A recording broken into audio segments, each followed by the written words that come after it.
கழுதைக்கு தெரியுமா கற்பூர வாசனை? கழு தைக்க தெரியுமாம் கற்பூர வாசனை. கழு என்றால் கோரப்புல்லு. கோரப்புல்ல தைக்க தைக்க என்ன செய்யுமா, ஒரு வாசனை வந்துகிட்டே இருக்குமா. அந்த வாசனை வந்துச்சுன்னா பூராம் பூச்சி பள்ளி பூராம் பூச்சி பள்ளி எதுவுமே வராது அந்த வாசத்தை கண்டு. அதே கழு தைக்க தைக்க தெரியுமாம் கற்பூர வாசனை. அதை நம்மால் கொண்டாண்டான், கழுதைக்கு தெரியுமா கற்பூர வாசனை. அப்ப எவ்வளவு மாற்றங்கள் ஏற்படுகின்றது. அடி உதவுற மாதிரி அணந்து உதவ மாட்டான், இறைவனுடைய திருவடி உதவுற மாதிரி அணந்து உதவ மாட்டான். அடிலாம் அடிக்கடி அடி சொல்றப்போ யானைக்கு அடி சறுக்குங்கிறீங்கல்ல, அப்படின்னு அர்த்தம். யானை நடந்து போனா சறுக்குன்னு சறுக்கு, அது இல்லை.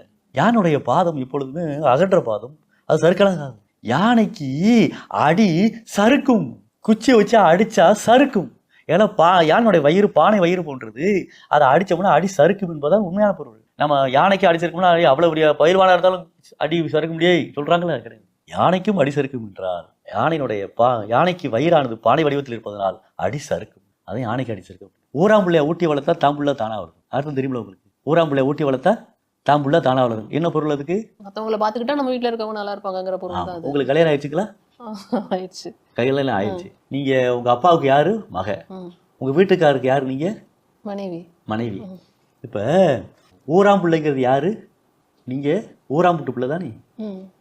நீங்க ஊராம்புட்டு பிள்ளை தான். யாருக்கு? உங்க மாமனார் மாமியாருக்கு. உங்க மாமனார் மாமியாருக்கு நீங்க ஊராம்புட்டு பிள்ளை, இன்னொருத்தம்புட்டு பிள்ளை தானே நீங்க.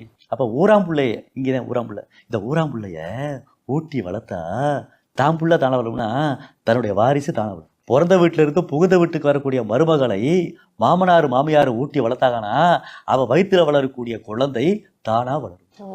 ஊராம்புள்ளைய ஊட்டி வளர்த்தா தாம்புள்ள தானா வளரும். நீங்க பக்கத்து வீட்டு பிள்ளைய ஊட்டி வளர்த்தா பக்கத்து வீட்டு சந்தேகப்பட போறாங்க. நான் போய் பக்கத்து வீட்டுக்காரருக்கு ஊட்டி கொடுத்தா என் போட்டாரு சந்தேகப்பட மாட்டாங்க. ஏன்னா பக்கத்து வீட்டுக்காரருக்கு ஊராம்புள்ளைய ஊட்டி வளர்த்தா தாம்புள்ள தானா இப்படி வளரும். பொறாமப்படுறது, பொறாமையில போக்கல. ஏன்னா அந்த பிள்ளைங்க மட்டும் ஊட்டி வளர்க்குறீங்க, எனக்கு ஏன் ஊட்ட மாட்டேன் கேட்க முடியல. அப்ப இதோட பொருள் மாறுபடுகின்றது. அப்ப இதையெல்லாம் பொருள் புரிந்து நாம் தெரிந்து கொண்டோம் என்றால் தமிழ் வா. மற்றபடி நீ என்ன பேசிக்க, ஆங்கிலம் கலந்து கூட பேசிக்க. ஆங்கிலம் கலந்து நிறைய பேர் பேசிக்கிட்டோம். நடு சென்றுல வைக்கிறாங்கிறோம். கேச்சு போடுறாங்கிறோம். கேட்டு கதை சாத்துறா. கேட்டுனா என்ன, கதவுனா என்ன, கேச்சினா என்ன, பிடினா என்ன, நடுனா என்ன, சென்றுனா என்ன. அப்ப நடு சென்று என்பதும் கேச்சு பிடி என்பதும் கேட்டு கதவு சாத்து என்பதும் ஒரே மொழியாக பாவித்துக் கொண்டிருப்பதால் தமிழும் ஆங்கிலமும் ஒட்டி பிறந்த இரட்டை குழந்தைகளாக தமிழ்நாட்டில் உலா வந்து கொண்டிருக்கின்றன. அப்ப இதையெல்லாம் மாற்ற வேண்டும், தூய தமிழில் பேச வேண்டும், தூய தமிழ் சொற்களை எல்லாம் கையாள வேண்டும் என்றால் நான் சொன்ன ஒரே ஒரு எடுத்துக்காட்டு என்ன தெரியுமா? அனைத்து பள்ளிக்கூடங்களிலும் ஆங்கில அகராதி இருப்பதை போன்று தமிழ் அகராதியையும் பயன்படுத்தினார்கள் என்றால் கண்டிப்பாக தமிழ் வாங்க. கழுதைக்கு தெரியுமா கற்பூர வாசனை? கழு தைக்க தெரியுமாம் கற்பூர வாசனை. கழு என்றால் கோரப்புல்லு. கோரப்புல்ல தைக்க தைக்க என்ன செய்யுமா, ஒரு வாசனை வந்துகிட்டே இருக்குமா. அந்த வாசனை வந்துச்சுன்னா பூராம் பூச்சி பள்ளி எதுவுமே வராது அந்த வாசத்தை கண்டு. அதே கழு தைக்க தைக்க தெரியுமாம் கற்பூர வாசனை. அதை நம்மால் கொண்டாண்டான், கழுதைக்கு தெரியுமா கற்பூர வாசனை.